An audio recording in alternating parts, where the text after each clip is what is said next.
afternoon to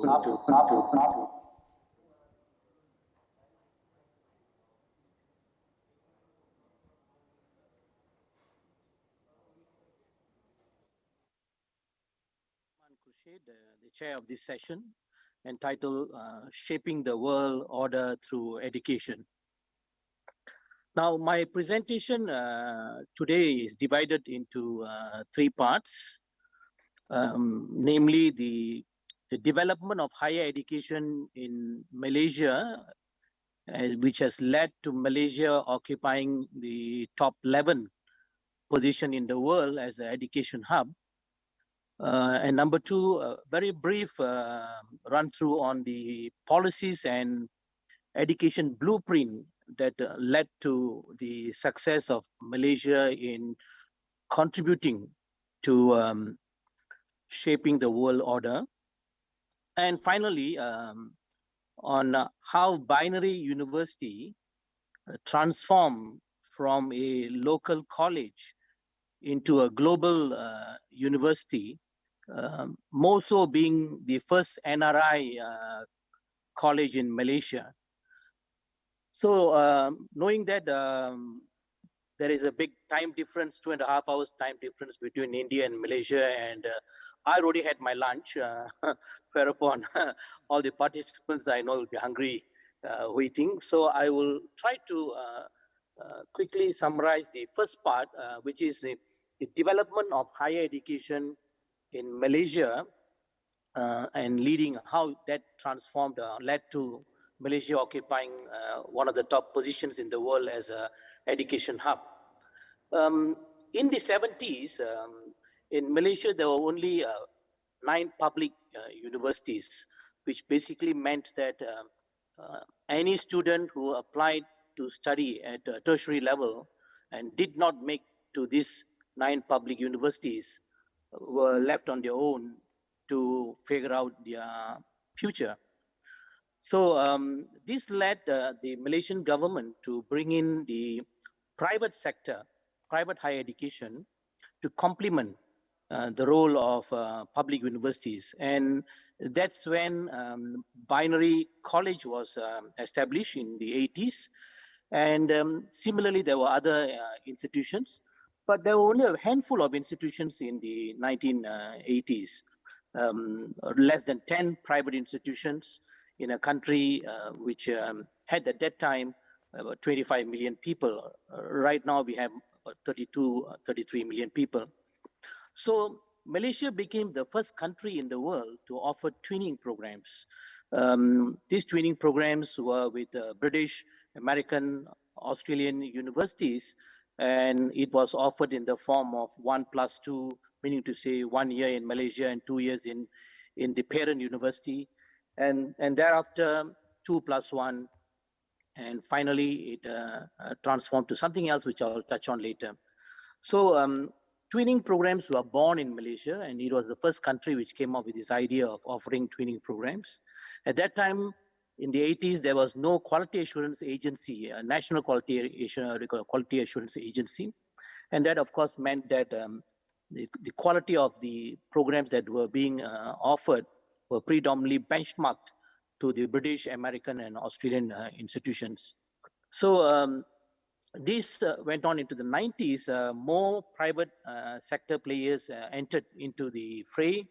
There was mushrooming of many colleges, and the government at that time established what is today called the Malaysian Qualification Authority in 1998.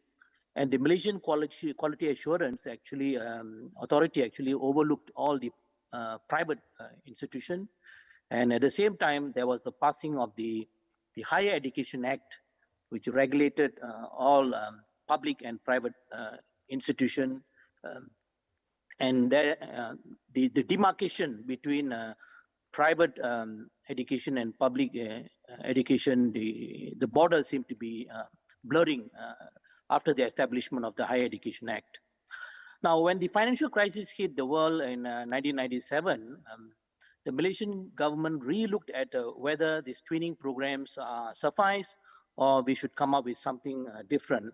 And that is when the terminology 3+0 and 4+0 came into the world equation, where the entire foreign degrees were allowed to be conducted in Malaysia with the primary objective of bringing high quality education with minimal outflow of funds.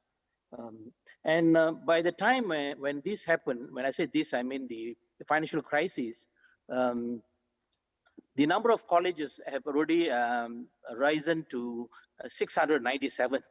So it was a huge number for a small country. And out of these 697, the government chose 10 colleges to offer the full degrees or 3+0 degrees in Malaysia. And obviously Binary was one of the 10. And Binary was the only Indian-based college allowed to run these 3+0 programs. I've been in the education industry for almost 40 years. And I've been advisor to 2 prime ministers, as well as been advisor to 3 ministers of higher education.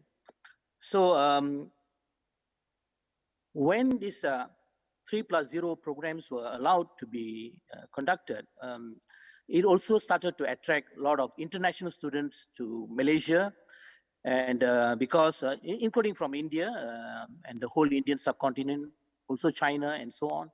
And these students came to Malaysia because it had the right ecosystem. We speak in English largely, and also in terms of the Indian subcontinent, we share a lot of common things, whether it's culture, whether it's food, even weather, and so on. So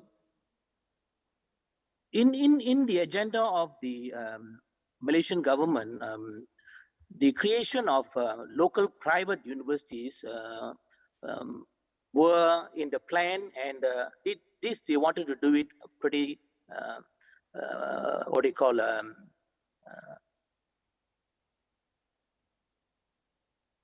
well organized. I mean to say that it was a conservative approach taken by the Malaysian government.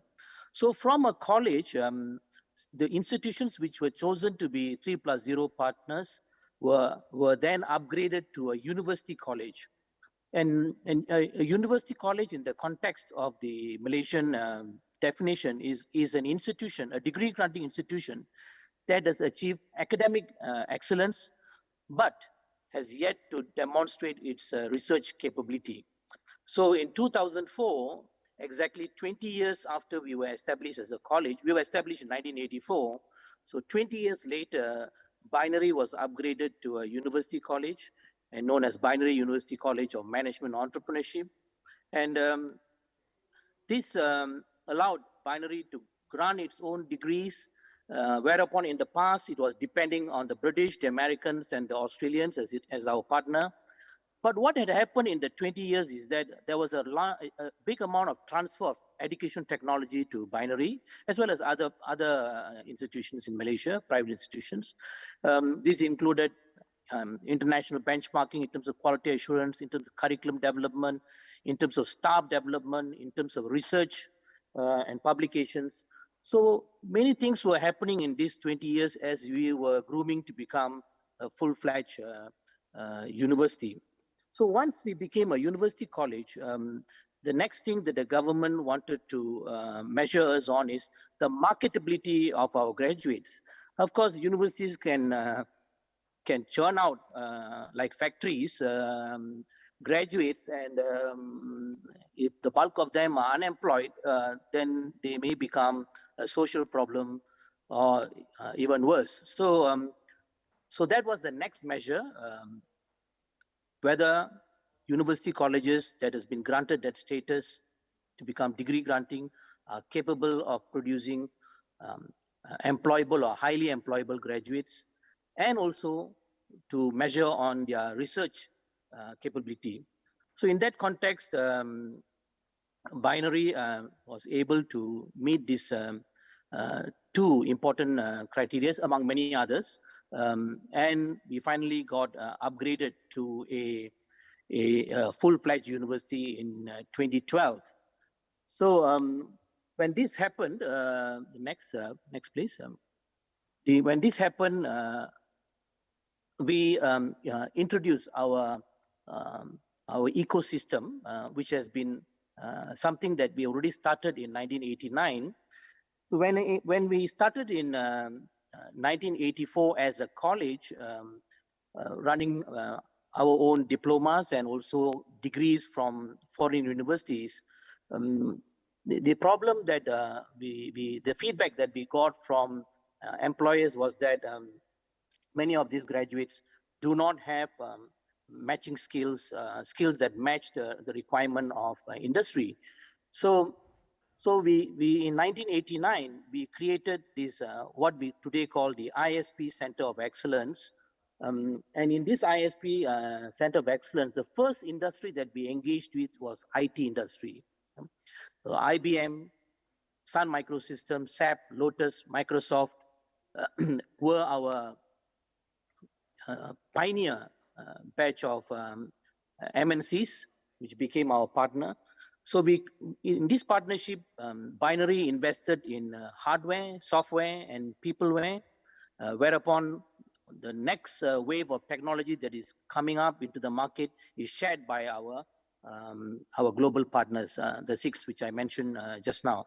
So in this way, we were able to produce industry specialist professionals with industry relevant skills tailored to suit the IT industry way back in the early 90s. So so we became a mega player in the IT space in Southeast Asia, and all our graduates did not look for jobs because the vendors were all coming up and taking them up even before graduation. So so this is a quick run through on the first part, where the policy aspect was then later introduced by the government to encourage the growth of the private education sector.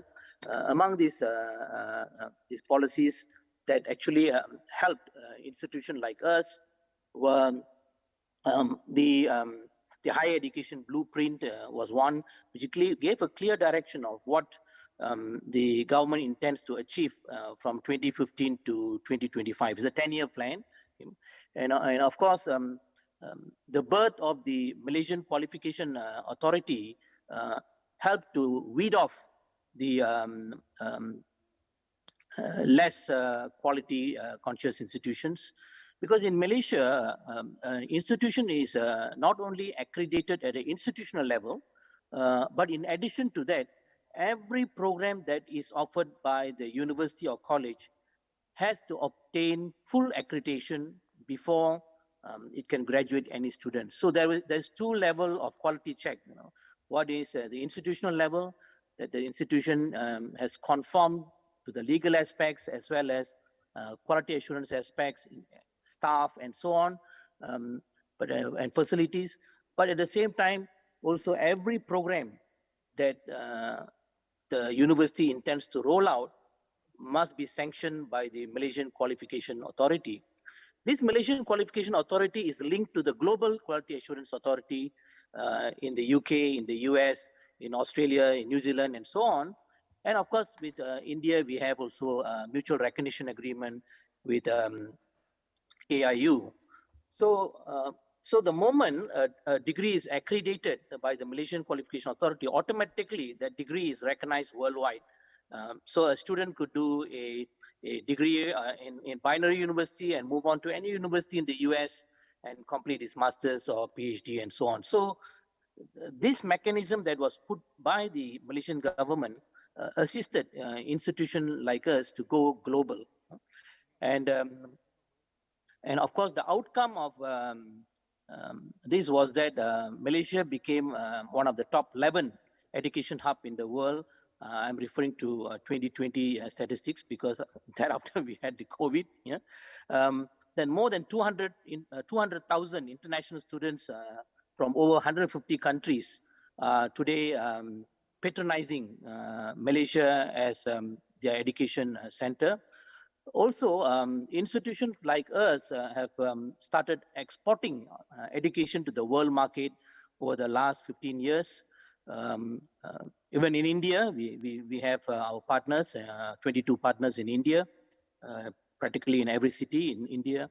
And of course, this also, one of the other outcome is the creation of specialist institutions such as us with our own USP, and our USP is the ISP.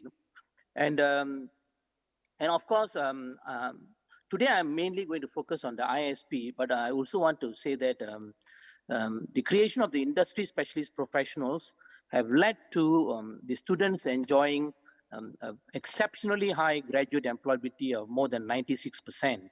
The national average in Malaysia among all universities is 75%.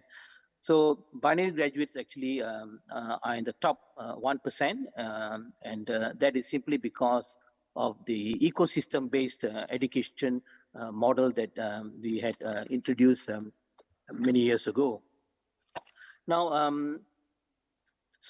I also want to share a little bit on why was binary established and its transformation. Now, binary is unique in Malaysia because it is a social enterprise. So when we established binary, it was meant to the philosophy behind it is every student is talented, okay? And we had to offer an education system that actually brings about that hidden talent in that individual. Of course, it was also to complement the public university, because public universities cater for large volumes of students, and therefore they can't offer personalized education or customized education, or even for that matter, tailor-made to suit industry requirements. So we started with very small numbers of students, high quality, affordable education, and then of course, as a specialist institution focusing on only 3 domains, 3 disciplines, that is IT, business management, and entrepreneurship. And also, I would like to share that we are the first entrepreneurship university in this country, in this region actually. And the ISP, while it was created in the late 80s with the IBMs and the Oracles and the Sun Microsystems and so on, later it expanded to include 22 other industries.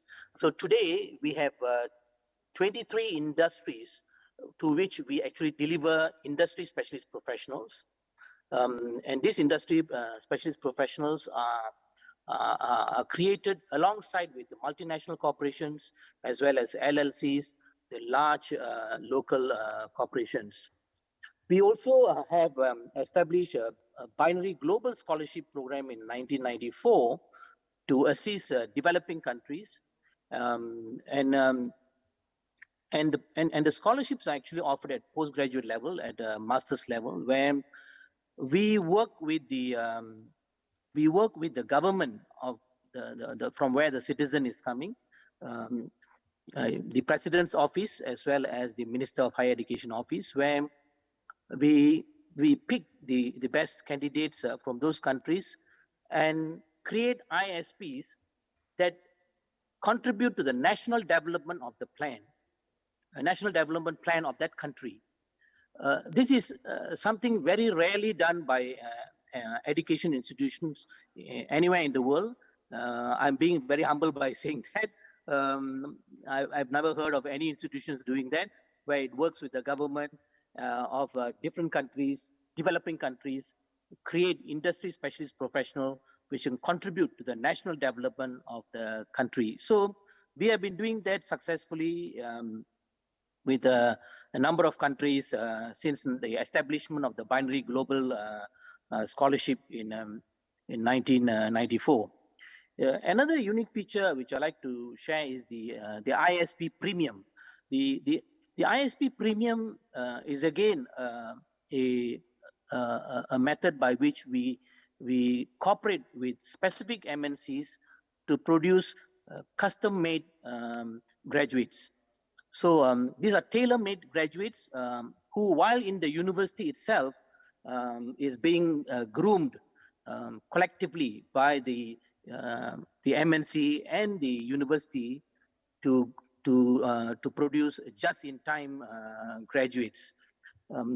This also has helped many countries attract foreign direct investments, FDIs, because one of the first things FDIs do ask is, do you have the talent that we are looking for? And in Malaysia, of course, what they do is they say, what talent do you want? And that talent Binary will be able to create through its ISP. So we also work with the Malaysian government as well as other governments to help them to attract more quality FDIs to their country. So now, moving into the final part, what I want to say is that from ISP, we expanded our ecosystem to include two other elements. One of it is called the BEE, which is the Binary Entrepreneurship Ecosystem, because we realized that innovation and creativity doesn't happen on its own. You have to have an entrepreneurial mindset in order for you to be creative and in order for you to come up with innovative solution or innovation. I think the first, Mr. Alfonso was speaking about how many commercial, what level of commercializations have been done by certain institutions. I think this is where the creativity and innovation comes into play. And we have plugged in this as a core element in all the programs that we do, whether it is a business program or whether it is an IT program or a computer science program. Every student has to learn about entrepreneurship elements right from the second year onwards. So this unique offering of ISP and the binary entrepreneurship ecosystem also has helped us to bring many entrepreneurs into our ecosystem. We have more than 10,000 entrepreneurs globally who are part of our ecosystem, and they also provide entrepreneurial opportunities for our graduates, because binary basically produces two types of graduates. One is highly employable graduates, and number two, youth entrepreneurs. So so we have job creators as well as job seekers, but job seekers normally don't seek jobs. The jobs are already waiting for them when they go through our ecosystem. So how come jobs are waiting for them? That's where the BTI comes in into the equation. The BTI stands for Binary Talent International. The Binary Talent International comprises of thousands of employers who are seeking a different type of graduate. In this case, they have bought into the ISP and the entrepreneurship element that we are focusing on. And they say, this is one type of graduates we are looking for. And they have become members of the BTI, the Binary Talent International. And 9 months before our graduates actually hit the job market, in other words, before they actually graduate, we give access to these thousands of employers globally in relation to the specific industry in which the employee is operating. For example, I may have 150 students who are doing an ISP in logistic industry. So these 150 students will be accessible to these logistic companies around the world through the BTI platform. So so what we are doing is pretty unique, and I must say that though we have been, I would consider ourselves a small player, specialized player, but we have been invited to set up our operations in more than 21 countries. So we have 21 global centers around the world, and that's because we are complementing what the local institutions are doing. So in conclusion, what I want to say is that MNCs and LLCs are really crying for talents. They are not looking for graduates. They're actually looking for talents. In order to create talents, you can't use a one system fit all kind of approach where everybody studies the same old thing, and at the end of the day, they have a beautiful degree from a beautiful organization. But when it comes to the skill sets, and when it comes to what is current, they fall short. The second thing I would like to share as a person who has been in this industry for a very long time is to not to adopt blindly Western education models. As you can see from our own development, we first learn from the West. We learn from the Americans, the Europeans, as well as the Australians and so on. But later, we took the best practices from them, then added on Eastern values and Eastern models that we know will work, even for MNCs which are operating in the eastern part of the world. Yeah, so that has worked exceptionally well for us. And the third thing I wanted to share is the talent is inherent in every individual, whether the person is academically inclined or not academically inclined. I think what is important is for the institution to provide an ecosystem that is able to unearth that hidden talent of that individual. So a student could be studying a marketing degree, but the application of marketing in a banking industry is quite different from a fashion industry. But the person might be inclined to the fashion industry. So it may not necessarily be a highly academically inclined, but because you have created an ecosystem that is able to bring out that latent talent, you succeed in making that individual a useful citizen to the nation and the world. So finally, I hope that my presentation also could contribute in some small way to the national education policy of India, because I've been chairman of the Malaysia-India education sector for more than a decade under the Malaysia-India Business Council.